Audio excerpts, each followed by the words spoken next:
හොඳයි ආයිබෝවන් කියලා මම මේ ක්‍රයිපෝස් channel එක බලන හැමෝම ඕම් උඹලා පිළිගත්තා. ඉතින් අදත් ඇවිදිලා අදෘශ්‍යමාන බලවේග.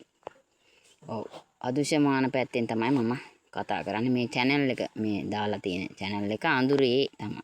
අඳුරේ ඇති දෙයක් ආලෝකයට ගෙනීම කියන තේමාව තමයි මේකේ තියෙන්නේ. ඇත්තටම මේ මං ඉතින් මේ මගේ මේවා ඉතින් මේ කාල විදිහට ඉතින් විශ්වාස කරන්න කොටසක් විශ්වාස කරනවා, කොටසක් විශ්වාස කරන්නේ නැහැ. හැබැයි මම විනාඩි 15යි ගන්න. මොකද මට වැඩි දුරක් වැඩි වෙලාවක් ඉන්න බෑ. මොකද එහෙම තමයි මේ බලවේගය තමයි මේ ඇත්තටම මම මේ කතා කරන්නේ බලවේගයක් කතා කරනව නෙමෙයි. බලවේගයක් බැලුම් හෙලලා මිනිස්සෙක් කරහා මේක උඹලට දෙනවා. ඉතින් උඹලා දැන් හොල්මන් අවතාර දුරකථන වලට ගන්න පුළුවන් එහෙම කියලා කියනවනේ. ඉතින් මං මේ හඬ පමණයි දෙන්නේ උඹලට. මොකද මේ හඬෙන් අපට අහලා පුළුවන් යම් යම් දේවල් තීරණය කරන්න. ඉතින් එහෙමයි. මේ පෙන්නන්න කියලා කීවට ඉතින් බෑ මිනිස්සු මේක මොලේට ගන්න ඕනේ පෙන්නන්න. ඉතින් මොලෙන් අරන් බලන අයට ඉතින් මේක බලන්න පුළුවන්. එතකොට මං දැන් මේ මහව ප්‍රදේශයේ ඉඳලා තමයි කතා කරන්නේ. ඕන් දැන් අද උදේ කෙල්ල දැම්ම මේ ඒගොල්ලන්ගේ කල්පනා භවනට වචන පැය භාගයක කතා බහක්. ඕ මම කතා කරනවා පැය කාලක් ඥාති ගැන. ඔව් ඥාති. ඉතින් මම මේ වැඩියෙන්ම මේ ඇවිදිලා ඉන්නේ අපට මේ වැඩ කරන අයට ඇත්තටම මේ මං කියන්නම උඹලට ඉන්නේ මේක මේ බලන අය බලාපල්ලා කියන මං ඉතින් කියන්නේ මම මගේ භාෂාවෙන් ඉතින් අපි එහෙම තමයි කතා කරන්නේ. ඒ කාලවල වල ඉතින් අපි කතා බහ කරපු විදිය. ඕ මං ඥාතියෙක්. දැන් උඹලට ඥාති ධර්මතාවයක් තියෙනවා මේ මැරුණාට පස්සේ මිනිසුන්ට ඉෂ්ට කරන්න.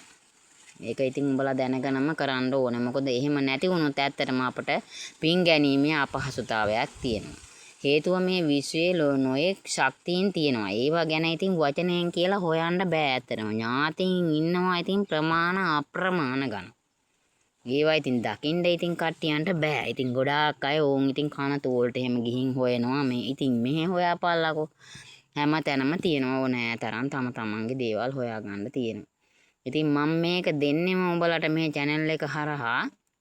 දැන් ඔය මම තමයි ඔය කෙල්ලට කියලා ඔය රුවන්ගලාරාමේ බෝධි පූජාව තියලා පින් කරගන්න ඕන. ඔව් පින් කරගන්න පුළුවන් අය දක්ෂයෝ. ඒ අය ඉන්න අතරේ ඉතින් මොකෝවත්ම කරගන්න බැරි අය තමයි ඇත්තටම කරදර දෙන්නේ. එහෙම තමයි.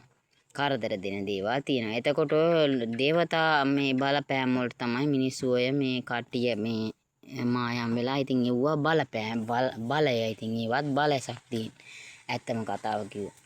ඉතින් ඒකින්ද මම උඹලට කියනවා මේ channel එක හරහා දෙයක් ඉගෙන ගනින්නලා මෙහෙම දේවලු තියෙනවා කියලා විශ්වාස කරපල්ලා. ඉතින් මේවා ඉතින් මිනිස්සු දැන් විශ්වාස කරන්නෙත් නැහැ. විශ්වාස නොකරත් බෑ. මේ වාගේ තත්ත්වයක් එනවා ඉස්සරහට මේවා විශ්වාස කරන්න සිද්ධ වෙනවා. ඒ කියන්නේ මැරෙන අය අපේ මේවකට එනවා. ඒ කියන්නේ പ്രേත ලෝක වලට, මනුස්ස ලෝක වලට, භූත මේ වාගේ කොටසක් වෙනවා.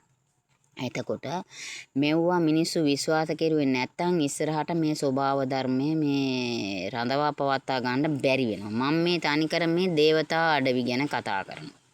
මොකද මේ දේවතා පණිවිඩ තමයි මම එහා මෙහා කරන්නේ. මොකද මම හොඳටම දන්නවා දෙවි දේවතාවුන් වහන්සේලා වැඩවසන ස්ථානවල විමාන සකස් වෙලා තියෙනවා. එව්වා මිනිසුන්ට පියවියෙන් බලන්න බෑ. හැබැයි දැනෙනවා. මෙතන නම් මොනවා හරි දෙයක් තියෙනවා කියලා දැනෙනවා. ඉතින් මම අද තේමාවක් එහෙම කතා බහකට ඉතින් තේමාව කරගන්න ඉතින් සංසාර මේ පුරුදු තමයි ඉතින් අපට එන්න ඕනේ. මේ වගේ පින් කිරීමේ බලය තියෙන්නේ මේ මිනිස්සු ගාව. එහෙමනම් ඉතින් මේ මිනිස්සුනේ මේ පින කරලා දෙන්න ඕනන්නේ අපට නේද? එහෙම වුණොත් විතරයි මේ මිනිස්සු මොකද්ද කරලා දෙන්න ඕනන්නේ? ඒකට තමයි කියන්නේ අපි ඉන්නකොට පින් කරගන්න ඕනේ කියලා. එහෙම නැති වුණොත් එහෙම අපට සිද්ධ වෙනවා ඒ ආත්මෙට ගියාට පස්සේ අපිට කිසිම දෙයක් කරගන්න බෑ. ඒකින්ද ඉතින් අපි තේරුම් ගත්තා, අපි දැනගත්තා මනුස්ස ලෝකේ හැර අපට පින් ගන්නටත් එහෙම නැත්නම් දෙවි දේවතාවුන් වහන්සේලාට පින් ගන්නටත් පින් කරගන්නටත් එකම ලෝකයක් මනුස්ස ලෝකේ. මේ මනුස්ස ලෝකයේ උපත ලබන අයට තියෙනවා යුතුයකම් වගකීම් කියලා. ඒ කියන්නේ ස්වභාව ධර්මයේ යුතුයකම් වගකීම්. මුදවා ගැනීම. ඉතින් මම මේ මුදවා ගන්න හිතන කාරණාව තමයි මම දැකපු දේ.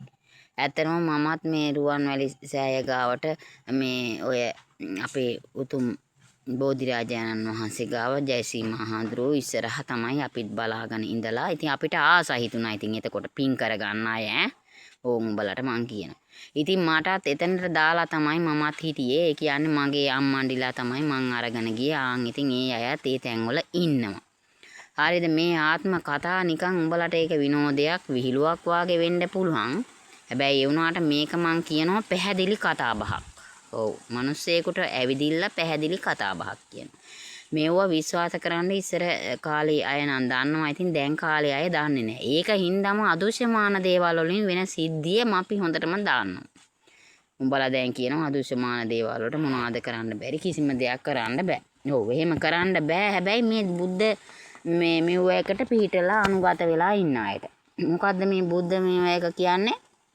මේ බුදු ගුණ වලට ආවේනිකව ජීවත් වෙන පුජ්‍යලයන්ට බෑ අදෘශ්‍යමාන දේවල් වලට බලපෑම් එල්ල කරන්න. ඒකට හේතුව තමයි මොකද ඒ අය ඒ බුදුදහම තුල ජීවත් වෙන හින්දා. හැබැයි දැන් මම ඒක හොඳටම දැනගෙන ඉන්නවා. දැන් යන මේ රටාව එක්ක බලාපු කල අපට ඇත්තටම බෑ මේ මිනිසුන්ට එක්කෙනෙකුටවත් නිවන් දැක ගන්න නම් හැකියාවක් ලැබෙන්නේ නැහැ.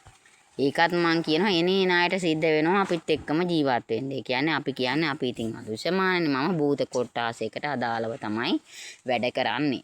උඹලාගේ මැති ඇමතිවරුන්ට ඕනකම තියනවා ලොකු අය තැන් වලට යන්න. ආන් ඒ වාගේ තමයි අපිත් කැමති පින්වත් අය විදිහට අපිත් ගිහිල්ලා අපටත් කවුරු හරි දෙයක් කරනවා නම් අපිත් කැමති වැඳුම් පිඳුම් කරනවා නම් නේද? එහෙමනේ එහෙම තමයි වැඳුම් පිඳුම් ගන්න නෙමෙයි මේ බුද්ධ මේ වගේ තියෙන වටිනාකම බේරෙන්න මිනිස්සෙක් වෙන්න. මම මේ හැම දෙයක්ම උඹලට දැකලා කියන්නේ. ඒ කියන්නේ විඳලා කියන්නේ. උඹලගේ ලෝකවල වාගේ තමයි විඳවීම. ප්‍රේතියක් වෙලා තමයි මම හිටියේ. ඉතින් මේ කෙල්ලට මේ වැහෙන්න උනත් එයාගේ ශක්තිය බාල කරලා තමයි අපට ඇතුළත් වෙන්න වෙන්නේ. එහෙමයි. ඒ ප්‍රේතියක් වුණාම එහෙම සිද්ධ වෙන්නේ. ප්‍රේතියක් නෙමෙයි ප්‍රේතෙක් වුණා. ප්‍රේතයෝ ඉතින් උඹලගේ ලෝකවල හිටියට අපේ ලෝකවල ඉන්නේ ප්‍රේතයෝ. ඉතින් මම උඹලට පැහැදිලි කතා බහක් තමයි මේ කරන්නේ. මේ channel එකත් ඕම් බලාපල්ලා. මේ අදෘශ්‍යමාන පැත්ත. මම තමයි යාට ඒක තෝරලා මේ පුංචි එකාට කියා පුතේ උඹ ඒ අදෘශ්‍යමාන පැත්තෙන් කතා බහක් දාපන්. විශ්වාස කළත් නොකළත් දැන් අනාගතේ විශ්වාස කරන්න සිද්ධ වෙනවා මිනිසුන්ට මෙව්වා. මොකද ඉස්සරහට මේ අපේ බලපැවැත්ම කට්ටිය ප්‍රයෝජනයට ගන්න බැලුවොත් එහෙනම් මේ බුදුදහම තියෙන රටේ මොකවත් නැති වෙනවා මිනිසුන්ට. හේතුව තමයි මිනිස්සු ඒවා හිතන්නේ. විශ්වාස කරන්නේ නැහැ. තමන්ගේ ඥාතිය ඉතින් පින් කරගෙන දිව්‍ය ලෝකෙ ගියා කියලා තමයි උඹලා හිතාගෙන ඉන්නේ. එහෙම ගියා නම් ඉතින් අපිට සතුටුයි. ඇත්තටම අපි දකිනවනේ. ඉතින් මම දන්නේ මේ ලෝකුරුගම ගමෙත් මම ගොඩාක් දෙනෙක් ගැන දන්නවා මැරිලා උපාදනය වෙලා ඉන්න තැන් අපටත් මුණ ගැහෙනවා. ඉතින් උඹලාට උඹලගේ ලෝකවල කට්ටිය නේද ඔය කියන්නේ ගහට ගහක් මොරටුවෙන් මුණ ගැහෙනවා කියයි නේද? එහෙම කතාව විහරලා තියෙනවනේ. ඒ වාගේ තමයි අපටත් මුණ ගැහෙනවා.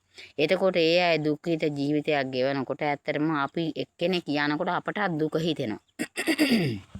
අනේ අනිත් අයත් මෙතනින් යන්න කැමැත්ත තිබුණාට කාටද පේන්නේ මේ වාගේ හැඟීමක් අපට එනවා. ඒක හින්දා තමයි මම ජයසී මහඳුරුව අභියස ඉඳගෙන ඒ දේවල් දැකපු ආත්මයක් විදිහට තමයි මම උඹලට කතා කරන්නේ. මොකද එතන පින් කරගෙන ගොඩ අය ඇතුලේ ඉන්නවා. මොකද ඒ අය තමන්ගේ අවස්ථාව උදා වෙනකන් ඉන්නවා. මොකක්ද අවස්ථාව? දැන් උඹලට හිතෙන්න පුළුවන් මොකක්ද මේ අදෘශ්‍යමාන දේවල් වල තියෙන අවශ්‍යතාවය. ඕ මිනිසෙක් වෙන්න ඕනේ. දැන් අපි පින් කරගෙන හිටියට මොනතරම් පින් කරගෙන හිටියත් ඕම් මම උඹලට කියනවා අවසාන සිටිවිල්ල. අපේ සුසුම් පොදෙන් පිට වෙන අවසාන සිටිවිල්ල තමයි අපිව අර හැම තලයකටම අරගෙන යන්නේ. මොන තලයට ගියත් අපිට බෑ පින් කරගන්න. මෙන්න මේ මනුස්ස ලෝකේ තමයි මේක තියෙන්නේ. මේ පින් දහම් කර ගැනීම. අනිත් දේවල් වලට ගියාට වැඩක් නැහැ. ඉතින් මේක මම උඹලට කියනවා මේ ජයසී මහඳුරුව ගාව ඉන්න අදෘශ්‍යමාන දේවල් තමයි මෙන්න උඹලා හිටපල්ලා මෙන්න මේ විදිහට වෙනවා සිද්ධියක්. මේ දරුවෝ නැති අය යනවා නේද ජයසී මා බෝධිය ළඟට. ඕම් බලාපාලා බාරහාර වෙලා වෙන දරුවන්ට වෙනදී. දරුවෝ හොඳට ඉන්නවා. මොකද හේතුව දේව දරුවෝ වගේ ඉන්නවා. මොකද ඒ අය හොඳට දඬුවම් විඳලා තමයි එළියෙන් ඇතුළට ගිහිල්ලා ඒ ගොල්ලෝ දන්නවා. උඹලා හිටපල්ලකො මෙහෙම හිතමු අපි. පුනරුත්ථාපනය කරලා මිනිස්සෙක්. කතාව මම කියන. ඔන්න බුද්ධ මෙව්වකින් කතාව කියනවා. පුනරුත්ථාපනය කරලා මිනිස්සෙක් එළියට එනවා. අන්න ඒ වාගේ තමයි මොකද ඒ කෙනා කරන්නේ හොඳ වෙනවා හොඳ පුජ්‍යලේ බවට පත් වෙනවා වැරදි කරලා හිටියත් මෙන්න මේ වාගේ තමයි මේ අය මව් කුසකට ආවට පස්සේ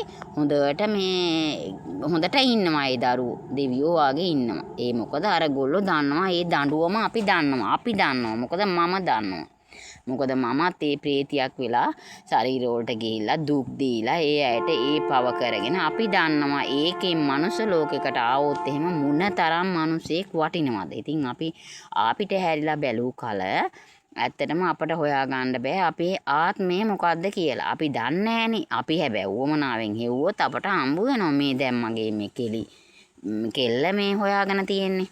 ඇත්තටම එහෙම. එයා හොයාගත්තා මං කවුද කියලා. දැන් මං කීවා ඉතින් උඹට මට නමක් දීපන් උඹ. ඉතින් නම් දැන් ආත්ම දෙකක් මම එනවා. හැබැයි එයා තුනක්ම ඇවිදිලා ඉදිරියටත් ගිහින්. දැන් මට බැරි වුණා තව අර ඉස්සරහට යාගන්න මිනිස්සෙක් වෙන්න. දැන් මට මිනිස්සෙක් වෙන්න පින් කරලා තියෙනවා මම. දැන් මම දන්නවනේ මේ විශ්ව ස්වභාවය කැරකෙන හින්දා මම දන්නවා යන තැන් දන්න හින්දා මම දන්නවා විශ්වාස නැති අයට මට කරන්න දෙයක් නෑ මොකද මම මේ පීඨ දෙනකොට ඇත්තටම මම මේ බෝධි පූජාව ගැන හොඳටම දන්නවා. එතකොට අපි බුද්ධ නීතියට අනුව අපි පිනක් කරගෙන යම් මට්ටමකට ඇවිදිලා මිනිසෙක් වෙන්න උත්සාහ කරනවා. උත්සාහ කරමින් පවතින බලවේගයක් කියලා හිතුවොත් තමයි උඹලා මං ගැන හරියට උඹලට වැටහෙනවා එයා කවුද කිය හොයනවට වැඩිය හොඳයි අපිත් අපේ ඥාතීන්ට මේ වාගේ දෙයක් කරලා අපිට කරදරයක් නැතුව ඉන්න පුළුවන් නම් කොච්චර හොඳද කියලා උඹලට හිතන්න කාරණාවක් ඕම් ඔය බෝධි පූජාවල ඉතුරු වෙනවා. බෝධි පූජාවකින් අපිට ලැබෙන්නේ අපිට විශ්වාසයෙන් මත රෝග සුව කරගන්න පුළුවන් මෙව්ව මං හොඳට දන්නවා. මොකද මම ඉතින් ජයසීමා බෝධිය ගාවටත් ඔය ඉඳ හිට ගිහිල්ලා ඒ දේවල් කරගෙන අපේ මෙව්ව වල ලෝකවල එහෙම තියෙනවා. පින් කරගන්න ඒ බෝධි පූජාවන් පවත්වන වෙලාවල් වලට අපි ගිහින් ඒකින්ද අපිට ඉතින් ඕනෑම තැනකට නිදහසේ ගමන් යන්න පුළුවන්. දුර නිදහසේ ගමන් කරන්න පුළුවන් ඉතින් දුරට. ඉතින් ඒකින්ද මම උඹලට කියනවා මේ channel එක බලන ගමන් මොනවා හරි හිතාපල්ලා. අපේ අම්මා තාත්තත් කොහෙ ඇද්ද? මේ අයට මේ කරදරකම් කරලු තියෙන අයට දන්නවද උඹලා අදුෂ්‍යමාන දේවල් වලින් පැතිරෙන රෝග තියෙනවා 150ක් විතර. ඕන් 150ක් විතර. ඉතුරු 25 සෝභා ධර්මයෙන් හැදෙන රෝගක් තියෙනවා. ඉතිරි 25 අපි වසවිස කෑමෙන් හදා ගන්න රෝග තියෙනවා. මේක ඉතින් අපි දන්නේ අපිට හොයන්න පුළුවන් හින්දා අපි දන්නවා ඉතින් මේක. බොහෝ දෙනෙක් ඉතින් මගෙන් අහනවා අපි නම් ඒක විශ්වාසයෙන් මට පවතින දෙයක්. මං අපේ කෙල්ලට කිව්වා ඉතින් උඹ විශ්වාස නම් එයා විශ්වාස කරලානේ දැන් මේ මම කීවටම නෙමෙයි. අවුරුදු 5ක් තිස්සේ එයා මං අධ්‍යයනය කරනවා. ඒ කියන්නේ හොයනවා බලනවා මං ගැන මං කියන දේ හරිද කියලා හොයනවා. එහෙනම් ඉතින් හරිනේ කියලා ඕන් ඉතින් වැඩේට බැස්සා. ඉතින් එහෙම එයාගේ බෝධි පූජාවල් මේ මම කියලා නෙමෙයි හැබැයි මම දන්නවා ඒ වගේ පින. ඉතින් මම කෙල්ලට කිව්වා මේ විදිහට බෝධි පූජා තියාගෙන උඹ පින් කරගනින් කරපු පව් අකුසල කර්ම නැවත එකකට ගෙනියන්න උත්සාහ කරන්න එපා. අපි දෙන්න මං එයාට ඒක දැනුවත් කරලා තියෙනවා. අපි දෙන්න නියුණු දරුවන් වුණොත් පමණයි ඇත්තටම මේ සංසාරයෙන් මිනිස්සෙක් වෙලා නියුණු දරුවෝ වුණොත් පමණයි අපි දෙන්නට එකම විදියට මේ ගමනේ එකම ඵලය ගන්න පුළුවන් වෙන්නේ. මෙහෙම ඥාතියෝ ඉන්නවා බලාගෙන. අනේ අපිත් බේරගනි කියලා එහෙම බලාගෙන ඉන්නවා. සමහර අය ඉන්නවා දක්ෂ අය පින් කරන කොහොමද අනුන්ට හරි කරලා දෙන දෙයක් අරගන්න තරම් උත්සාහවන්තයි දන්න. ඉතින් අදත් මම ඕම් විනාඩි 14ක්ම දැන් කතා කළා 15 වෙනි විනාඩියේ කතා කරනවා මේ channel එක බලාපල්ලා.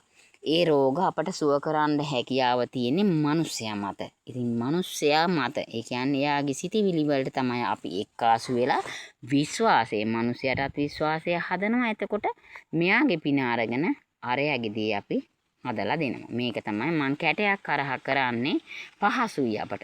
පහසුයි. බුදුදහමේ තියෙන දේවල් ටික කියලා දුන්නාම අපි දන්නවා ඒකෙන් ලස්සනට වැඩේ මිනිස්සුන්ට කරලා දෙන්න. මෙහෙම හිතන අය ගොඩක් නෑ මම පමණයි. ඉතින් මේ සැරේ හිතන්නේ මම අනිත් අයත් එහෙම කරන අය ඇති. හැබැයි කතා කරන්නේ නෑ මෙහෙම කතා කරන්න මට ශක්තිය ඇවිදිලා තියෙන්නේ ඒකත් වෙනමම ශක්තියක්. ඒව හොයන්න අවශ්‍ය නෑ. බලට තියෙන දේ කරගෙන ඔය බෝධි පූජා කොයි කෙනා කොතන හරි කමක් නැහැ. ඔන්න ඕවගෙන් පළප්පරෝජනයක් ගන්න කියන එක ඕන් ඉතින් මං සුබ දවසක් කියලා උඹලට කියනවා. නතර කරනවා. ක්‍රයිපෝස් channel එක බලපාලා කියලා කියනවා.